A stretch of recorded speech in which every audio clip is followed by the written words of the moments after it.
Bear's Magical Storybook. मेरे प्यारे दोस्तों, आज मैं आप सब के लिए एक ऐसी कहानी लाया हूं जो हमें एक बहुत अहम सबक सिखाती है कि बगैर पूरी तहकीक के कभी किसी नतीजे पर ना पहुंची। मुझे यकीन है कि आपको ये कहानी बहुत पसंद आएगी। हाँ, हमें आपकी कहानियां बहुत पसंद हैं, बंजी। शुक्रिया मेरे दोस्तों।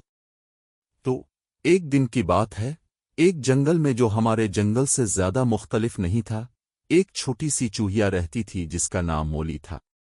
मोली बहुत मेहरबान और मददगार थी और हमेशा अपने दोस्तों की मदद के लिए तैयार रहती थी। लेकिन एक दिन कुछ ऐसा हुआ जिससे मोली बहुत उदास हो गई। ओ नहीं, क्या हुआ बंजी? हुआ ये कि मोली के पास एक पसंदीदा बलूत था जो उसने एक बड़े दरख्त के नीचे छुपाया हुआ था। वो उसे किसी खास मौका के लिए बचा कर रखना चाहती थी। लेकिन एक सुबह जब वो अपने बलूत को देखने गई तो वो गायब था। मोली बहुत परेशान हो गई और फौरन सोचा कि किसी ने इसे चोरी कर लिया है। क्या इसने मालूम किया कि इसे किसने लिया? मोली ने जल्दी में नतीजा अखज़ कर लिया। उसने देखा कि सीमी गुलहरी करीब खेल रही है और सोचा कि जरूर सीमी ने इसका बलूत ले लिया होगा। बगैर सोचे समझे वो सीमी के पास गई और उस पर चोरी का इल्जाम लगा दिया। लेकिन क्या वाकई सीमी ने बलूत लिया था? नहीं, उसने नहीं लिया था। सीमी बहुत हैरान और मोली के इल्जाम से दुखी हो गई। उसने समझाने की कोशिश की कि इसने बलूत को नहीं देखा और वो कभी किसी चीज को बगैर इजाजत नहीं लेगी। लेकिन मोली इतनी पुरएतिमाद थी कि वो सही है कि इसने सीमी की बात सुनी ही नहीं। वो दूसरे जानवरों को भी अपनी कहानी सुनाने चली गई। ओ नहीं, बेचारी सीमी। हाँ, बेचारी सीमी बहुत दुखी हो गई।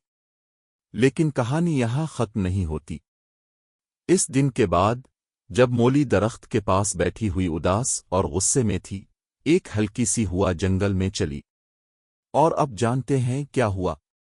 मोली ने दरख्त के नीचे पत्तों के ढेर में कुछ चमकता हुआ देखा। क्या वो इसका बलूत था? हाँ, वो इसका बलूत था। मोली को एहसास हुआ कि बलूत चोरी नहीं हुआ था, बल्कि वो अपनी जगह से निकलकर पत्तों के नीचे छप गया था। मोली को बहुत शर्मिंदगी महसूस हुई कि इसने बगैर तहकीक के सीमी पर इल्जाम लगाया।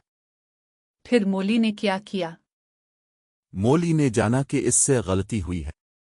वो फौरन सीमी के पास गई और उस पर बगैर सबूत के इल्जाम लगाने के लिए मुआफी मांगी। सीमी, जो कि बहुत मेहरबान थी, ने मोली को मुआफ कर दिया और इन दोनों की दोस्ती पहले से भी ज्यादा मजबूत हो गई। तो सबक यह है कि हमें हमेशा पहले तहकीक करनी चाहिए, फिर कोई इल्जाम लगाना चाहिए।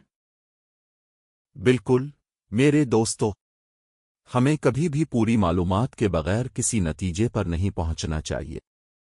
सब्र करना, सवालात करना और पूरी तरह से सूरत हाल को समझना जरूरी है। अब चलो हम सब इस खूबसूरत शाम का लुत्फ अलिफाटेती है। Please like, subscribe, and share with all the kids.